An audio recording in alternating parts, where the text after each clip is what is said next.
आप जैसे आप बोल रहे हैं कि काली कमाई और ये सब, ये सारी चीजें, ये काली कमाई और ये सारे वर्ड रियल एस्टेट के साथ जुड़ते हैं, हमेशा शुरू से ही जुड़ते हैं।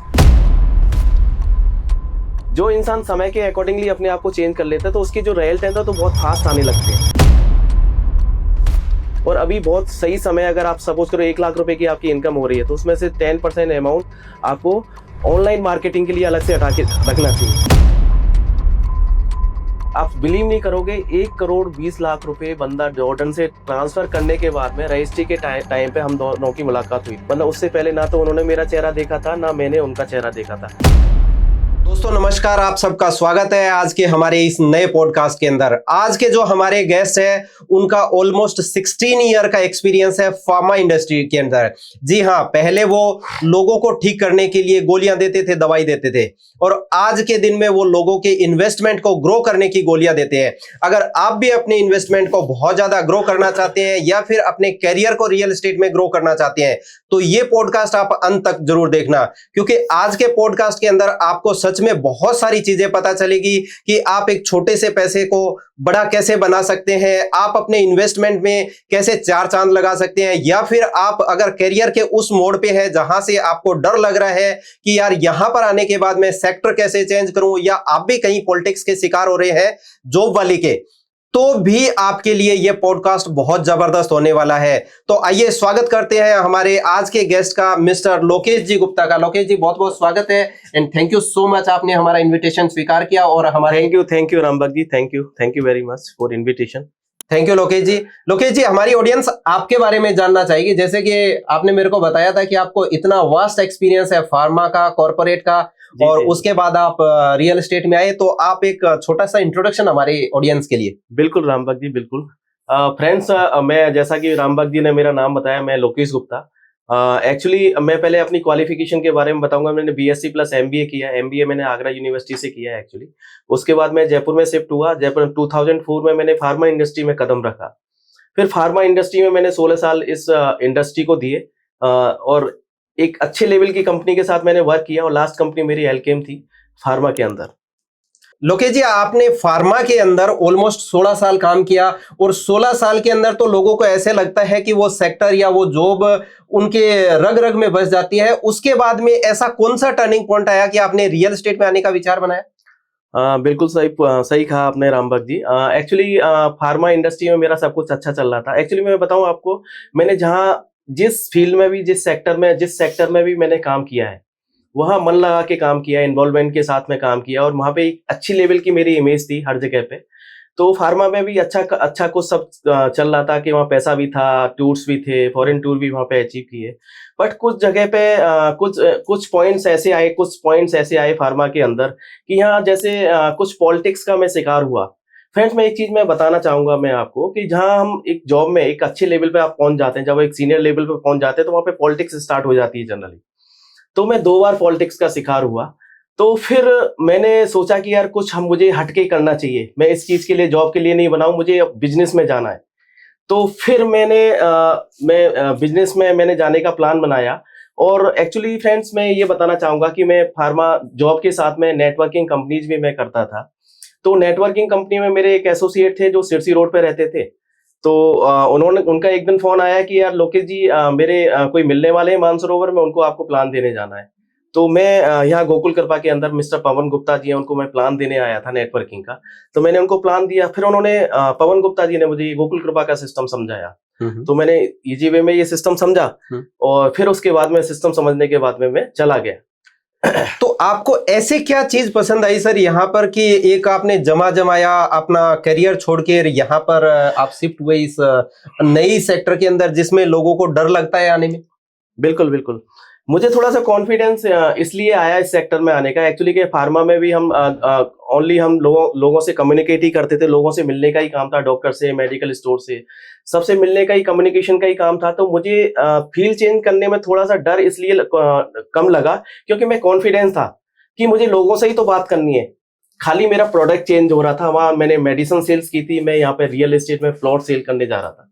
तो इसलिए मेरा थोड़ा सा कॉन्फिडेंस बिल्डअप हुआ और मैंने इस इंडस्ट्री में आने का फिर डिसीजन लिया। 6 मंथ तक तो मैं पवन गुप्ता जी का मैं बताऊं फॉलो बहुत स्ट्रांग था। 6 मंथ तक तो मैंने सोचा ही नहीं था, क्योंकि एक नेटवर्कर जब नेटवर्किंग इंडस्ट्री में होता है तो उसका माइंड थोड़ा सा क्या एक्चुअली क्या कम काम करता है। तो उनका फॉलोअप अच्छा रहा, तो फिर मैंने डिसीजन लिया कि चलो पवन गुप्ता से एक बार दोबारा सेटिंग करके हम गोकुल कृपा के प्लान को समझते हैं। तो उन्होंने मुझे प्लान दोबारा समझाया, मैंने अच्छे से उसको प्लान को समझा, और फिर उसके बाद में मैंने डिसीजन लिया कि यार अब कुछ हटके करना चाहिए। डिसीजन लेने का पॉइंट आ गया क्योंकि फैमिली बढ़ रही थी, बच्चे बड़े हो रहे थे, तो मैंने किया कुछ इधर उधर अभी ट्राई करने का कोई चांस नहीं है। अगर कुछ करना है, कुछ बिजनेस करना है, तो मुझे बिजनेस में जाना चाहिए। फिर ये बिजनेस मुझे थोड़ा सा इस गोकुल कृपा में आने का एक रीजन और है रामभक्त जी, मैं आपको बताना चाहूंगा। एक्चुअली देखो, आपने देखा होगा कि business different type of business होते हैं, और कोई भी बिजनेस बिना इन्वेस्टमेंट के स्टार्ट नहीं होता। आपको सबको पता है। बट गोकुल कृपा मात्र एक ऐसा बिजनेस है जहां पे ना तो सिंगल कॉइन का इन्वेस्टमेंट है और कोई टाइम का बाउंडेशन नहीं है। तो 2 पॉइंट्स मुझे बहुत अच्छे लगे यहाँ पे, इसलिए मैंने गोकुल कृपा के साथ में अपनी जर्नी स्टार्ट की। भाई वहां पर आप एक सीनियर पोजीशन पे थे और आई थिंक बहुत अच्छी सैलरी आप वहां से ले रहे थे, तो क्या घर वालों की तरफ से या स्पेशली मैडम की तरफ से कभी ऐसा प्रेशर नहीं आया कि नहीं नहीं आपको तो जो भी करनी है और बिजनेस बिजनेस नहीं करना है? ये मेरे लिए बहुत बड़ा टारगेट था एक्चुअली, जो मैंने डिसीजन लिया कि हाँ मुझे स्विच करना चाहिए। देखो, किसी बिजनेस में जाने के लिए एक तरीके से मैं बोलूँ तो मतलब एक रिस्क लेनी होती है। किसी बिजनेस में अगर हम एंटर कर रहे हैं, या तो हम पैसे लगा के भी जो भी बिजनेस करते हैं उसमें भी रिस्क रहती है ना। तो मुझे एक रिस्क लेनी थी। यहाँ पे मेरा बस रिस्क ये था कि पैसे की कोई रिस्क नहीं थी, क्योंकि मेरा कोई इन्वेस्टमेंट ही नहीं था, खाली टाइम का रिस्क था। टाइम मेरा यूटिलाइज यहाँ पे हो रहा था, तो इस वजह से। और थोड़ा सा ये था कि देखो, हर कोई बंदा रिस्क नहीं ले पाता। मेरी वाइफ एक्चुअली ब्यूटिशियन है ना, बहुत अच्छी ब्यूटिशियन है, यहाँ पिछले 15 साल से जयपुर में वर्क कर रही है।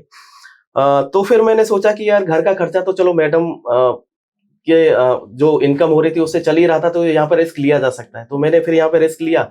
और मैं फ्रेंड्स में बताऊं कि शुरू में देखो, कोई सा भी बिजनेस हो जहाँ पे एंटर करते हैं तो शुरू में कोई इनकम नहीं आती, 1 साल तक वहां पे देना पड़ता है ना। तो वही मेरे साथ कुछ हो रहा था कि मतलब 1 महीने, 2 महीने, 3 महीने, 4 महीने निकल गए।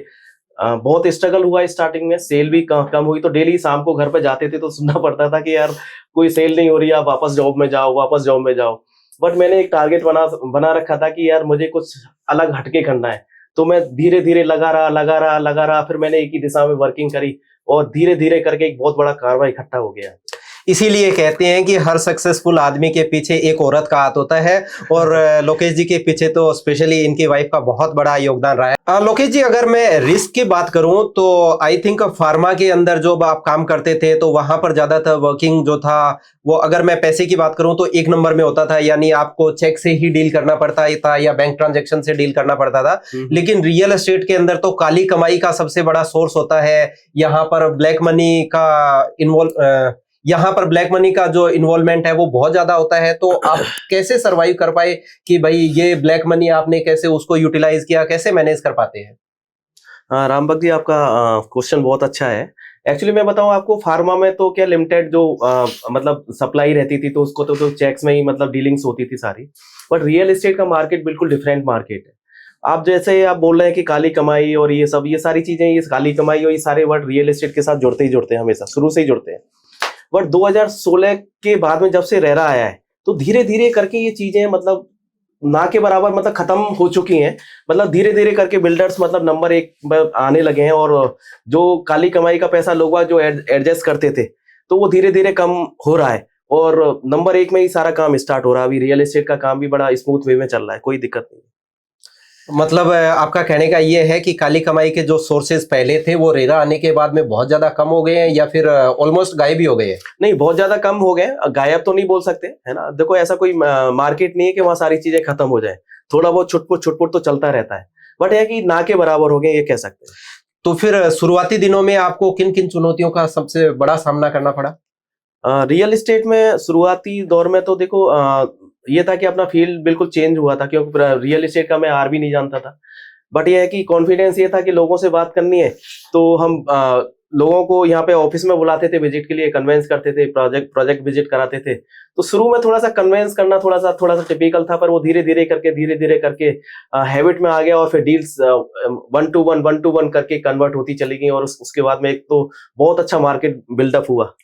फार्मा में तो आपने शुरुआत के अंदर एज ए मेडिकल रिप्रेजेंटेटिव काम किया और उसके बाद आप सीनियर पोजीशंस पे गए, तो वहां पर आपको टीम हैंडल करना पड़ता था। तो फार्मा के काम में और रियल एस्टेट के काम में जो वर्क कल्चर है उसमें क्या मेजर डिफरेंसेस आपको नजर आई और आपने उसको कैसे मैनेज किया? देखो, वर्क कल्चर की मैं बात करूं तो वर्क कल्चर मेरे हिसाब से तो देखो, वर्क जो है मतलब वहां पे भी मार्केटिंग का काम था, इधर भी मार्केटिंग का काम था, ओनली प्रोडक्ट चेंज हुआ था।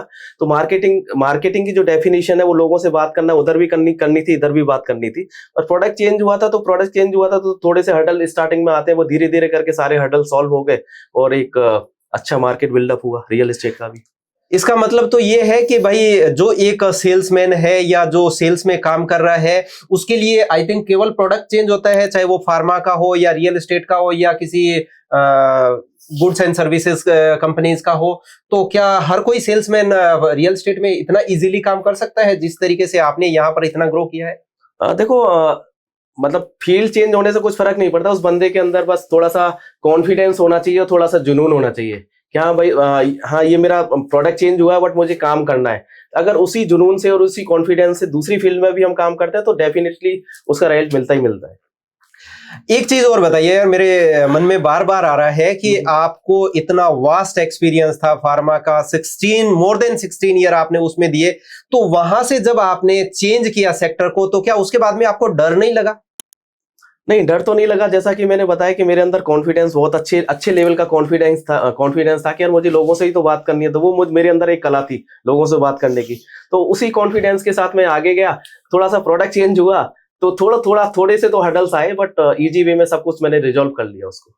क्या बात है यार, ये तो मतलब अपने आप में काबिले तारीफ है कि अगर इतना वास्ट एक्सपीरियंस और इतने टाइम स्पेंड करने के बाद एक सेक्टर से सेक्टर चेंज करना और सामने वाले को डर नहीं लगे, बहुत जबरदस्त। अच्छा, आप ऑफ द कैमरा मेरे को बता रहे थे कि आपने मात्र 40,000 रुपए इन्वेस्टमेंट किए और उससे 10 लाख रुपए बनाए। क्या जादुई कला है यार, हमें भी सिखा दो। डेफिनेटली मैं बताता हूँ। एक्चुअली देखो, अभी जो मार्केटिंग का जो सिनेरियो है वो अभी थोड़ा सा चेंज हुआ है। देखो, पहले ओनली 90% ऑफलाइन मार्केटिंग होती थी और 10% ऑनलाइन मार्केटिंग होती थी। अभी मार्केट बिल्कुल रिवर्स हो गया है, मतलब 90% तो ऑनलाइन पे चला गया, 10% ऑफलाइन पे चला गया। जो इंसान समय के अकॉर्डिंगली अपने आप को चेंज कर लेता है तो उसके जो रिजल्ट है तो बहुत फास्ट आने लगते हैं। तो वही मैंने अपने ऊपर एप्लीकेबल किया। मैं अपनी ऑनलाइन मार्केटिंग में मैंने थोड़ा सा ध्यान देना शुरू किया। वहाँ के जो भी सोर्सेस थे, जिसको एड देके या एड में थोड़ा बहुत मैंने इन्वेस्टमेंट किया, तो वहां पे मैंने कुछ थोड़ा बहुत इन्वेस्टमेंट किया, 4-5 महीने थोड़ा सा बहुत इन्वेस्टमेंट किया। टोटल मतलब मैं आपको बताऊं, 40 से 50 हजार रुपए मेरा लगा होगा, बट उसके 40-50 हजार ने मुझे 10 लाख रुपए कमा के दिया। मींस 250 गुना मेरे पास इनकम जनरेट हुई। बट इसी चीज को कुछ लोग क्या करते हैं कि मतलब इनकम आ रही है उसके बाद भी इन्वेस्टमेंट नहीं करते। देखो, बिजनेस में फ्रेंड्स, मैं एक चीज मैं आपको शेयर करना चाहूंगा। अगर हमको बिजनेस में ग्रोथ फास्टली करना है तो थोड़ा बहुत तो इन्वेस्टमेंट लगाना पड़ेगा। और अभी बहुत सही समय, अगर आप सपोज करो 1 लाख रुपए की आपकी इनकम हो रही है तो उसमें से 10% अमाउंट आपको ऑनलाइन मार्केटिंग के लिए अलग से हटा के रखना चाहिए और उसको यूज करना चाहिए। और 10% आपने जो अमाउंट आपने एड पर जो लगाया तो वो 10 टाइम्स आपको इनकम जनरेट करके देगा। अच्छा, तो इसका मतलब आपने जो ये 40,000 रुपए है वो अपना ऑनलाइन मार्केटिंग के लिए स्पेंड किया, जिसके अंदर ये गूगल मार्केटिंग या फेसबुक मार्केटिंग आपने किया और उससे आपने रियल एस्टेट की डील्स क्लोज की। वाह यार, ये तो जबरदस्त है। अच्छा, आप ये भी बता रहे थे कि इसी जो 40,000 से आपने जॉर्डन में बैठे हुए एक व्यक्ति को 1 करोड़ 20 लाख की प्रॉपर्टी सेल की और आप उससे मिले तब जब आपने उसकी रजिस्ट्री करवाई। तो आपने ऐसा क्या किया कि 1 करोड़ 20 लाख सामने वाले ने आपके जो प्रोजेक्ट था उसमें इन्वेस्ट कर दिया, उसने पैसे ट्रांसफर कर दिए, जो सारी प्रोसेस थी वो भी कंप्लीट कर दी। और कैसे किया यार, इसके अंदर क्या ट्रस्ट कैसे बिल्ड कर पाए आप? देखो, मैं एक चीज मैं आपसे शेयर करना चाहूंगा। देखो, ऑनलाइन मार्केटिंग में जनरली जो ऑनलाइन जो कस्टमर होता है वो कई सारे एसोसिएट से कनेक्टेड होता है ना। तो वही एसोसिएट उस डील को लेके चला जाता है जिसके पास उसकी नॉलेज होती है और कॉन्फिडेंस होता है। देखो, कस्टमर आज के टाइम पे सामने वाले की नॉलेज और कॉन्फिडेंस चेक करता है सबसे पहले, उसके बाद में प्रोडक्ट पे आता है। तो वही दो चीजें मेरे साथ में प्लस पॉइंट है, स्ट्रॉन्ग पॉइंट है। तो वो सारी चीजें मैंने फेयर वे में उनसे टॉकिंग की, कंपनी के बारे में बताया, सारे रूल्स रेगुलेशन और कंपनी के कमिटमेंट्स के बारे में बताया। वो मेरी बातों से प्रभावित हुए और वो मेरी डील में कन्वर्ट हो गया। तो क्या करोड़ों की डील टेलीफोनिक कॉल से पॉसिबल है? कैसे ट्रस्ट कैसे बिल्ड कर पाते हैं? डेफिनेटली हो सकती है। अगर आपने कस्टमर का एक बार ट्रस्ट जीत लिया तो सारे काम इजी वे में हो सकते हैं। तो ये मेरी डील, आप बिलीव नहीं करोगे, 1,20,00,000 रुपए बंदा जॉर्डन से ट्रांसफर करने के बाद में रजिस्ट्री के टाइम पे हम दोनों की मुलाकात हुई थी। मतलब उससे पहले ना तो उन्होंने मेरा चेहरा देखा था, ना मैंने उनका चेहरा देखा था। At the time of registry हम दोनों की वहां पे मीटिंग हुई। तो ये ऑलमोस्ट 1.25 करोड़ की जो प्रॉपर्टी थी, आपने मेरे को बताया कि ये आपने मुंबई थर्ड के में आपका जो प्रोजेक्ट है उसके अंदर दिया। तो क्या खास बात है मुंबई थर्ड के बारे में? क्या मुंबई थर्ड भी कभी मुंबई की तरह ग्रो कर पाएगा, इतना बड़ा हो पाएगा? बहुत अच्छा क्वेश्चन रामबक जी आपका। एक्चुअली आपने देखो, मुंबई को महानगरी के नाम से भी जाना जाता है और फाइनेंस कैपिटल भी मुंबई को बोलते हैं, इंडिया की कैपिटल, फाइनेंस कैपिटल। बिल्कुल सही बात है, मुंबई इंडिया की फाइनेंस कैपिटल है। बिल्कुल। तो पहले ओल्ड मुंबई था, जैसा कि आपको पता है। ओल्ड मुंबई के बाद में नवी मुंबई को डेवलप किया गया, नवी मुंबई वाला एरिया डेवलप किया गया। उसके बाद में अभी थर्ड मुंबई की बहुत बड़ी प्लानिंग चल रही है। ऐसा नहीं कि प्लानिंग अभी से चल रही है, प्लानिंग बहुत पहले मैप के ऊपर हो चुकी थी, बट अभी ग्राउंड लेवल पे ये थर्ड मुंबई की प्लानिंग स्टार्ट हो गई है। अब जो नवी मुंबई में जो कमियां रह गई थी, वो थर्ड मुंबई में सारी कमियां ये खत्म गवर्नमेंट कर रही है। उस हिसाब से गवर्नमेंट ने यहाँ पर प्लानिंग किया है। और मैं एक चीज और मैं शेयर करना चाहूंगा, देखो यहाँ पे थर्ड मुंबई के अंदर 3 से 4 बड़ी गवर्नमेंट की बड़ी जो काम कर रही है, जैसे एक नैना हो गया, सिडको हो गया, MSRDC हो गया, MMRDA हो गया। तो ये 4 गवर्नमेंट की बड़ी जो थर्ड मुंबई के अंदर काम कर रही है। तो अभी थर्ड मुंबई का जो बूम है, और एक थर्ड मुंबई का बूम आने का एक रीजन और मैं बताता हूँ। अभी नवी मुंबई इंटरनेशनल एयरपोर्ट और स्टार्ट हुआ है उधर थर्ड मुंबई के अंदर में, तो उसका बहुत बड़ा इंपैक्ट पड़ा है उस एरिया में। तो मैं थर्ड मुंबई की मैं बात करूं, और एक चीज मैं बताना चाहूंगा कि अभी मुंबई का जो मेन बंदा है ना, मुंबई के लोग जनरली, जैसा कि आप जानते हैं कि फ्लैट्स के अंदर ज्यादा इंटरेस्ट रखते हैं, है ना, क्योंकि भाग दौड़ भरी वाली जिंदगी होती है। तो ज्यादा डिस्टेंस पे जा नहीं सकते, तो नियर बाई में फ्लैट लेते हैं और वहीं पे सेटल हो जाते हैं। वो फ्लैट भी मतलब एक छोटा सा, मतलब 1 रूम का स्पेस आपको करोड़ों रुपए में वहां पे मिलता है। बट ये है कि थर्ड मुंबई में अभी लैंड्स बहुत है रामबक जी, है ना। ओके, लैंड्स बहुत है। तो वहां पे अभी मतलब एक ऐसे ग्रुप का मैंने विजिट किया, एक राजस्थान का नंबर 1 ग्रुप है रियासत ग्रुप। उन्होंने थर्ड मुंबई के अंदर एक वो प्लानिंग लेके आए कि गेटेड टाउनशिप के अंदर प्लॉट और विला की थीम लेके आए। मतलब उन्होंने फ्लैट की रेट में वहां पे विला डेवलप करके दिए, और वो कॉन्सेप्ट इतना हिट हुआ कि एक रियासत का एक बहुत अच्छा नाम हो गया थर्ड मतलब मुंबई के अंदर। मतलब बोले तो ऑल ओवर इंडिया के अंदर रियासत का नाम अभी सुना जा रहा है और उसे अप्रिशिएट किया जा रहा है कि रियासत मुंबई के अंदर इतना अच्छा काम कर रहा है। समझ रहे हैं मेरी बात को? अब रियासत को जितने भी वहां के लीडिंग ब्रांड हैं, वो सारे लीडिंग ब्रांड फॉलो कर रहे हैं, और जितने भी बड़े से बड़ा ब्रांड है या डेवलपर है, वो अभी प्लॉटिंग में ही वहां पे प्लॉटिंग की प्लानिंग लेके आ रहे हैं उस एरिया के अंदर। तो मेरे हिसाब से थर्ड मुंबई और नवी मुंबई इंटरनेशनल एयरपोर्ट के पास में अगर गलती से भी किसी ने इन्वेस्टमेंट किया, तो उसका इन्वेस्टमेंट इन फ्यूचर मल्टीपल होने वाला है। फ्लैट की रेट में विला, ये कैसे पॉसिबल है यार? ये पॉसिबल ओनली रियासत ने वहां पे करके दिखाया। वो मैंने भी देखा, मुझे भी बहुत अच्छा लगा उनका कॉन्सेप्ट। इसको थोड़ा सा एलेबोरेट करेंगे? बिल्कुल एलेबोरेट करेंगे, मैं आपको बताता हूँ। देखो, कोई बिल्डर है, एक नामी बिल्डर है रियासत के पास में, वो वहाँ 20,000 रुपए स्क्वायर फीट में फ्लैट मतलब दे रहे हैं। 20,000 रुपए स्क्वायर फीट में फ्लैट सेल कर रहे हैं। ठीक है, तो 1000 स्क्वायर फीट मतलब 2 करोड़ रुपए के आसपास उन्होंने फ्लैट दे रहे हैं। फ्लैट में ना तो छत अपनी होती है, ना जमीन अपनी होती है। उसके जस्ट पास में ही ओनली 10,000 रुपए स्क्वायर फीट में रियासत ने एक ऐसा विला डेवलप करके दिया कि सब लोग मतलब शौक हो गए कि यार मतलब इस तरीके का विला मतलब ओनली 10,000 की प्राइस में मिल रहा है। तो मतलब काफी एप्रिशिएशन मिला, और जो डेवलपमेंट रियासत ने करके दिया उसका तो रामबक जी आप पूछो मत। मतलब केवल 10,000 रुपए स्क्वायर फीट के अंदर आप विला दे रहे हैं भाई लोग। इसके लिए तो लोकेश जी को आप पर्सनली कांटेक्ट जरूर करना, क्योंकि अगर आप मुंबई में रहते हैं और घर का फील लेना चाहते हैं, तो आपको फ्लैट से भी सस्ता आपको ये विला दिलवा सकते हैं। इसके लिए तो सच में आप काबिले तारीफ है लोकेश जी। अच्छा, आपने अभी बताया नैना, सिडको, MMRD, ये क्या चीज है यार? इनका थोड़ा सा ये जैसे गवर्नमेंट की बड़ी है, संस्था है गवर्नमेंट की। जैसे राजस्थान में JDA लगता है ना, अजमेर में ADA लगता है, कोटा में KDA लगता है।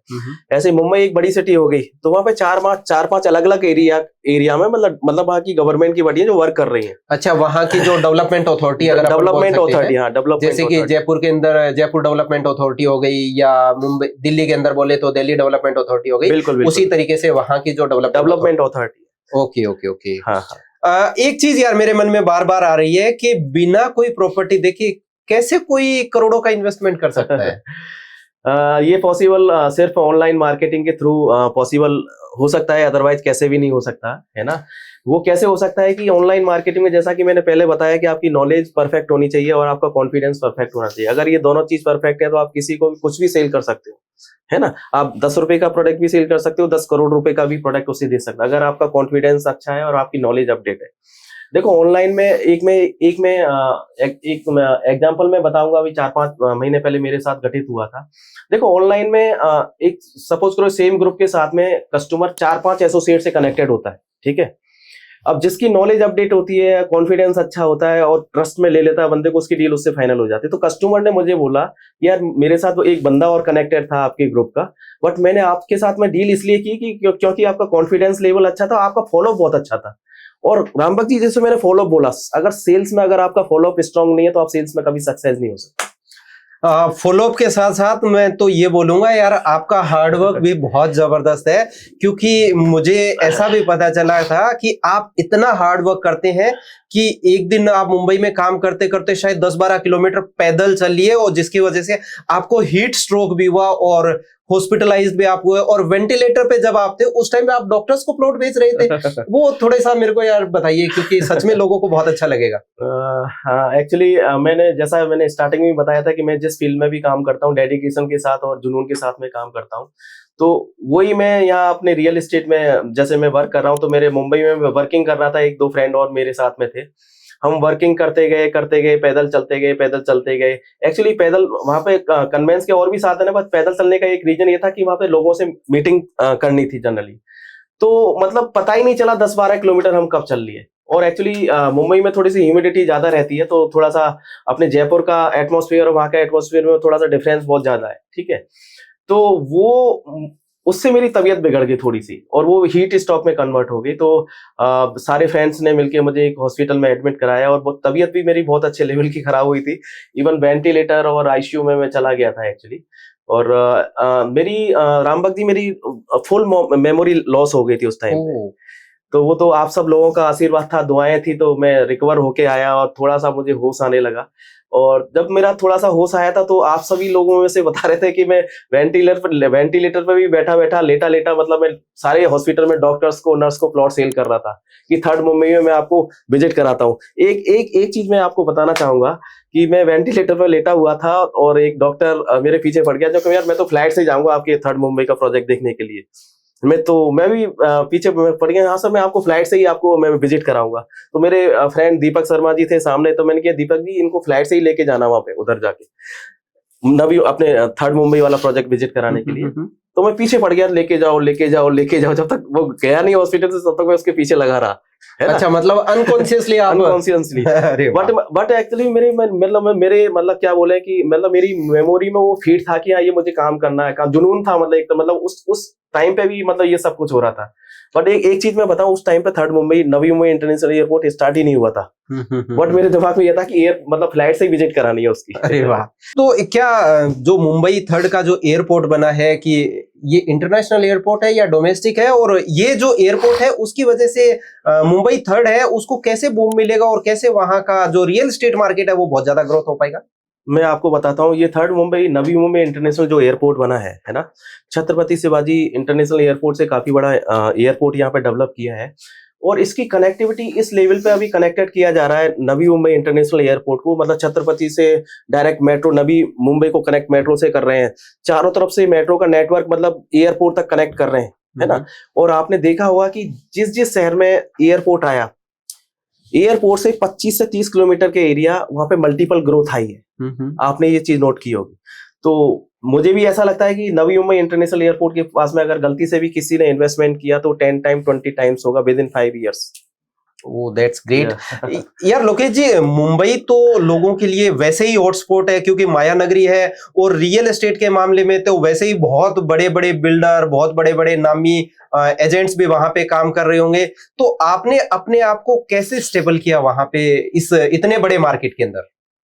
मैं रामबाग जी, मैं आपको बताना चाहूंगा, मुंबई का मार्केट थोड़ा सा, नवी मुंबई की जैसे मैं बात करूं तो वहाँ बहुत सारे लोगों के साथ फ्रॉड किया बिल्डर्स ने, है ना। तो वहाँ के जो लोग थे थोड़ा सा कॉन्फिडेंस कम थे। फिर भी हमने अपने, क्योंकि अपना जैसे मैं रियासत ग्रुप के साथ में वहाँ पे मैं काम कर रहा हूँ अभी मुंबई के अंदर, तो अपनी कंपनी तो वैसे भी ट्रस्ट बढ़ती है ना। सारे रूल्स रेगुलेशन एथिक्स पे काम करती है, तो उसी एथिक्स को हम फॉलो करते गए। ऐसा नहीं है कि हमने मतलब कुछ प्रॉब्लम फेस नहीं करी। मार्केट से बहुत सारी प्रॉब्लम्स फेस हमें करनी पड़ी। जैसे अपनी कंपनी रियासत जैसे अपना फिक्स रेट पे काम करता है, बट वहाँ का कल्चर ही नहीं है फिक्स रेट का।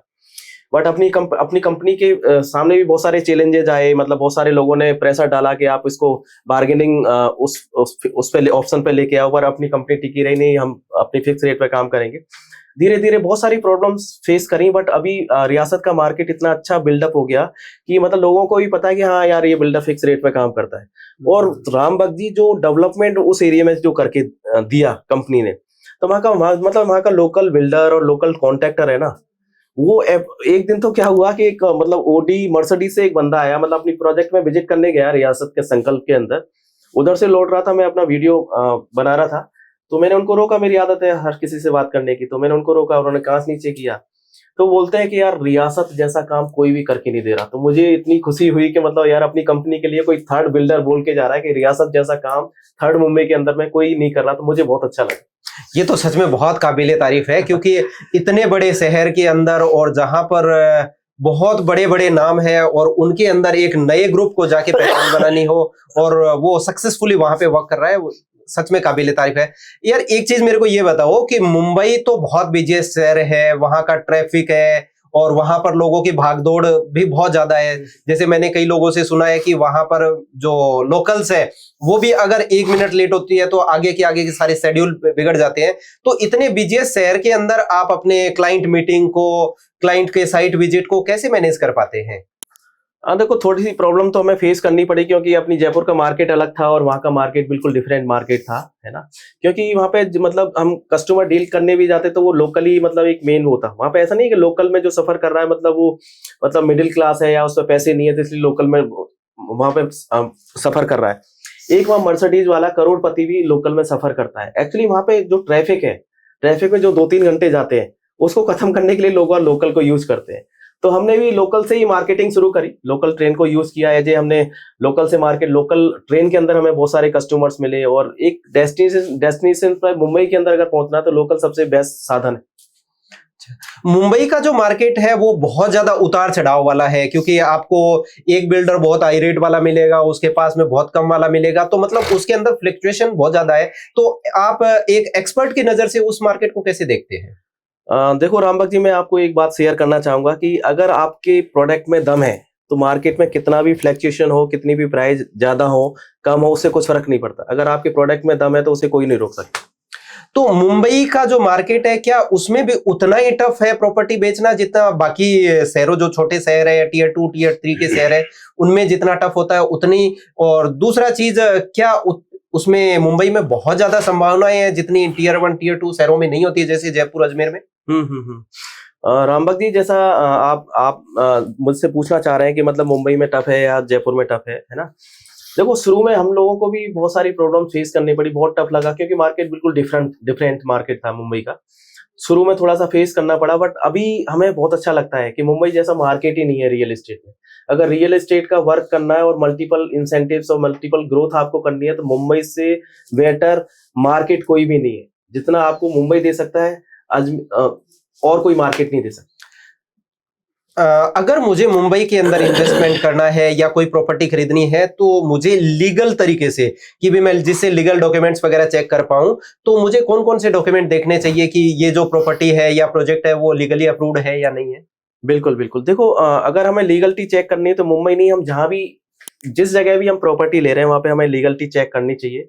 जैसे आपका प्रोजेक्ट रह रहा है, अप्रूव्ड है कि नहीं, है ना। और वहाँ का जो लोकल गवर्नमेंट की बड़ी है उससे अप्रूव्ड है कि नहीं। जैसे NSRDC है उधर लेना है तो उससे अप्रूव्ड है कि नहीं, ठीक है। आप वहाँ पे क्या क्या एमिनिटीज और क्या क्या फैसिलिटीज दे रहे हो, आप एनए प्लॉट्स है क्या नहीं आपका, है ना, रजिस्ट्री आप 99 ईयर्स की लीज होल्ड रजिस्ट्री करा के दे रहे हैं या फ्री होल्ड रजिस्ट्री करा के दे रहे हैं, है ना। तो ये सारी चीजें वहाँ पे मैटर करती हैं और ये सारी चीजें हमें मुंबई नहीं हर जगह पे ये सारी चीजें चेक करनी चाहिए। किन किन बैंकों से आपका एपीएफ हो रखा है, अगर आपकी प्रोजेक्ट एपीएफ बैंकों से हो रखा है तो सारी लीगलिटी वहीं खत्म हो जाती है, क्योंकि लोन बैंक लोन तभी देगा जब वो प्रोजेक्ट लीगल हो, डॉक्यूमेंटेशन पूरे होंगे। हाँ, मेरे को ये तो किसी एडवोकेट ने बताया था कि अगर आपको कोई भी प्रॉपर्टी खरीदनी है तो अगर आपको जरूरत है या नहीं है, मान लीजिए आपकी 1 करोड़ की प्रॉपर्टी है और आपके पास 1 करोड़ रुपए है वो पूरी प्रॉपर्टी खरीदने के लिए, लेकिन उसके बावजूद भी आपको 10, 15, 20 लाख का लोन लेना चाहिए। अगर आप वो लोन की प्रोसेस के अंदर जाते हैं तो बैंक उसके पूरे लीगल प्रोसेस को कंप्लीटली चेक करता है और आप टेंशन फ्री हो जाते हैं। आपको बहुत ज्यादा भागदौड़ नहीं करनी पड़ेगी इस चीजों को चेक करने के लिए। अगर मुझे रियल एस्टेट में काम करना है तो क्या इसके लिए कोई स्पेशल डिग्री लगेगी या फिर केवल ये एक्सपीरियंस का खेल है? देखो, रियल एस्टेट में कोई डिग्री की जरूरत नहीं होती है एक्चुअली, है ना। एक नॉर्मल डिग्री 10th पास तो होना चाहिए, है ना, ठीक है।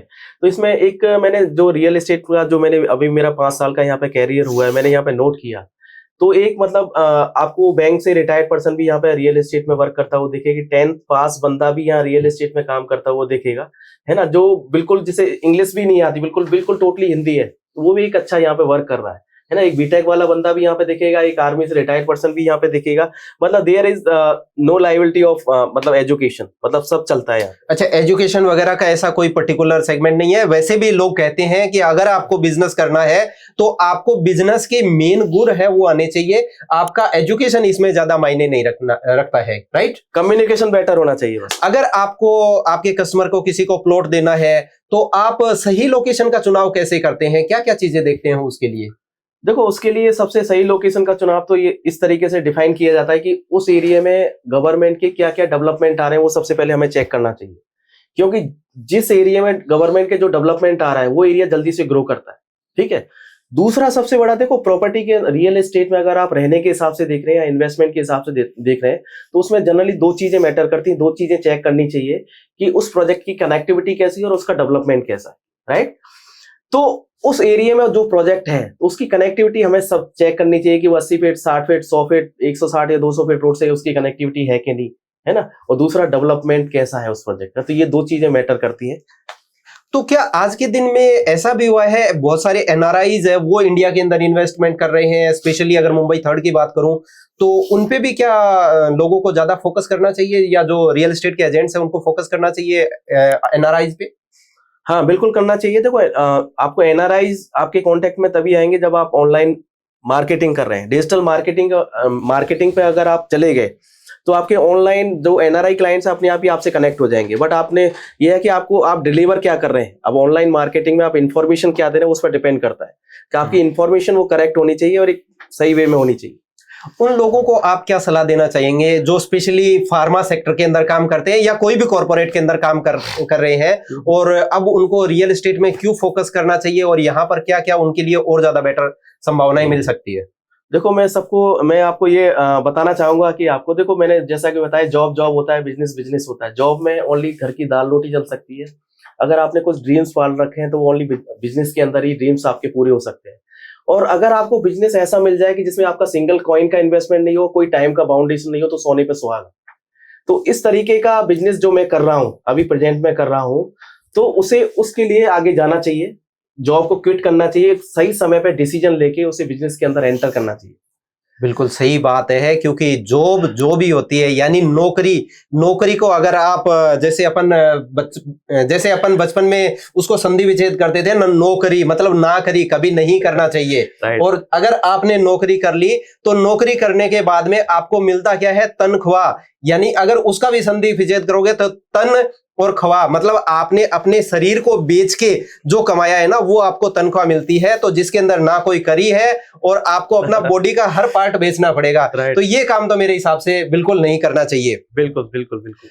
फार्मा के अंदर आपने बहुत बड़ी टीम को लीड किया था और रियल एस्टेट में आप बड़ी टीम को लीड कर रहे हैं, तो बड़ी टीम को लीड करने के लिए आपके पास क्या स्पेशल मोटिवेशन होता है? कैसे आप टीम को मोटिवेट करते हैं और क्या उनको ऐसा खिलाते हैं, यानी कि कौन सी चक्की का आटा खिलाते हो यार कि वो इतना काम कर जाते हैं? देखो, मैं बताना चाहूंगा कि जो अपना जो बिजनेस है, जो मैं बिजनेस कर रहा हूँ रियल एस्टेट का, ये एक्चुअली टीम वर्क बिजनेस है अपना। जिसके पास जितनी बड़ी टीम वो उतना ज्यादा यहाँ से अर्निंग कर रहा है। देखो आज के टाइम पे आप किसी भी बिजनेसमैन को उठा के देख लो, अडानी, अंबानी, बहुत सारे एग्जांपल हैं, जिसके पास जितना बड़ा इंफ्रास्ट्रक्चर, जितने ज्यादा लोगों के साथ में काम कर रहा हूँ वो उतना बड़ा बिजनेसमैन है। सही कह रहा हूँ, गलत कह रहा हूँ, है ना? तो वही सेम बिजनेस मैं यहाँ पे कर रहा हूँ, बट मैंने क्या कि कंपनी के सारे रूल्स रेगुलेशन और सिस्टम को फॉलो किया, पिन टू पिन, जहां मुझे टीम लगाने की जरूरत थी टीम भी लगाई, ये भी किया। बट मैं आपको रामभक्त जी एक चीज मैं बताना चाहूंगा, सभी को मैं बताना चाहूंगा कि तो कुछ लोग क्या टीम तो लगा लेते हैं, बस टीम को वो मेंटेन नहीं कर पाते। तो फ्रेंड्स मैं आपको बताना चाहूंगा, टीम लगाना बहुत ईजी है, पर टीम को मेंटेन करना बहुत वो है। तो उसको मेंटेन कैसे करते हैं? जैसे टीम को एक तरीके से बच्चे की तरह पालना पड़ता है। आपको पूरा ध्यान रखना पड़ेगा कि उसे कहीं क्या प्रॉब्लम आ रही है, उसकी इनकम क्यों नहीं आ रही है। आपने बच्चे की तरह उसको फॉलो किया तो आप एक बहुत बड़ी टीम बिल्डअप कर सकते हैं। आने वाले समय में आप अपने आप को और आपके बिजनेस को किस लेवल पे देखते हैं? भविष्य क्या है इसका? 5 साल में मुझे तो अपना भविष्य यहाँ पे दिख गया है ना। जो मैंने 16 साल में जो काम नहीं किया फार्मा जॉब के अंदर, या कोई सा भी जॉब हो XYZ, 16 × 5 में 80 साल भी जॉब करता तो मेरे पास वो अचीवमेंट नहीं होता जो आज मेरे पास अचीवमेंट है।